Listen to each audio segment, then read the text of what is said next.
അതിലെന്താ തെറ്റ്? ഞാനതിനു മുമ്പ് പറഞ്ഞില്ലേ അദ്ദേഹം? ഓ അത് ശരി, കോൺഗ്രസ്സുകാർക്ക് അവരൊന്നും മനുഷ്യരില്ലേ? നിങ്ങളെന്തായി പറയുന്നത്? എനിക്ക് മനസ്സിലായില്ല. ഇതിന് മനുഷ്യനില്ലേ ഇതിനകത്ത്? കോൺഗ്രസ് ആയാലും BJP ആയാലും മുസ്ലിം ലീഗ് ആയാലും അതിനകത്ത് മനുഷ്യരില്ലേ? അവർക്ക് അവരുടെ അഭിപ്രായം പറഞ്ഞോടെ. അവർ കണ്ടതും അവർ മനസ്സിലാക്കിയതും. ശശി തരൂരിനെ പോലെ ഒരാള് പഠിക്കാതെ പറയില്ല. ഞാനിത് അതിന് മുമ്പ് പറഞ്ഞില്ലേ?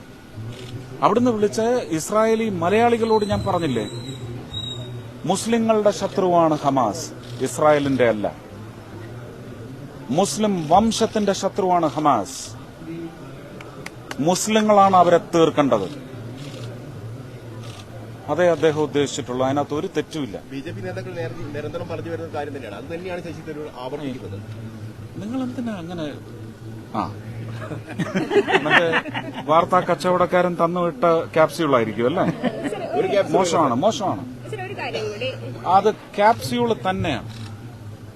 മറ്റൊരാളെയും കൂടെ തേജോവധം ചെയ്യാൻ അങ്ങേര് അടിയുറച്ച കോൺഗ്രസ്, മഹാത്മാഗാന്ധി, ജവഹർലാൽ നെഹ്റു, ഇന്ദിരാഗാന്ധി, രാജീവ് ഗാന്ധി, നരസിംഹറാവു, അതുവരെയുള്ള നേതാക്കന്മാരുടെ ഒരു അനുചരൻ തന്നെയാണ്. അതിനകത്തൊന്നും വ്യത്യാസമില്ല. പക്ഷേ അതുകൊണ്ട് ചില സത്യങ്ങൾ പറയാൻ പാടില്ല എന്ന് നിങ്ങൾ ആരും നിർബന്ധിക്കരുത്, പ്രത്യേകിച്ച് നിങ്ങളുടെ വാർത്താ കച്ചവടക്കാർ. പാലസ്തീനും വേണം, അവിടെയുള്ളത് മനുഷ്യരില്ലേ? ഞാൻ പറഞ്ഞല്ലോ, അവിടെയുള്ള സ്ത്രീകളുടെയും കുഞ്ഞുങ്ങളുടെയും അവസ്ഥ കണ്ടാൽ നമുക്ക് കരളലിയല്ല, കരൾ മുറിയും.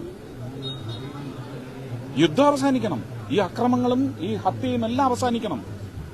പക്ഷെ അത് അവസാനിപ്പിക്കണം. രണ്ടും ഞാൻ പറഞ്ഞു. ആരവസാനിക്കണം, അവരെ ആരവസാനിപ്പിക്കണം.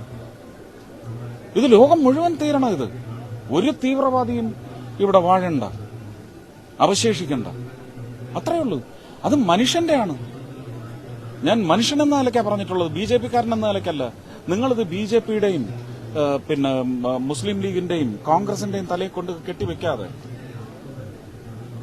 മനുഷ്യരുടെ അഭിപ്രായമാണ്. അത് മനുഷ്യന്റെ ഹൃദയം കൊണ്ട് കാണുന്നതും മനസ്സിലാക്കി സത്യം പ്രചരിപ്പിക്കുന്നതാണെന്ന് മാത്രം വിചാരിച്ചാൽ മതി.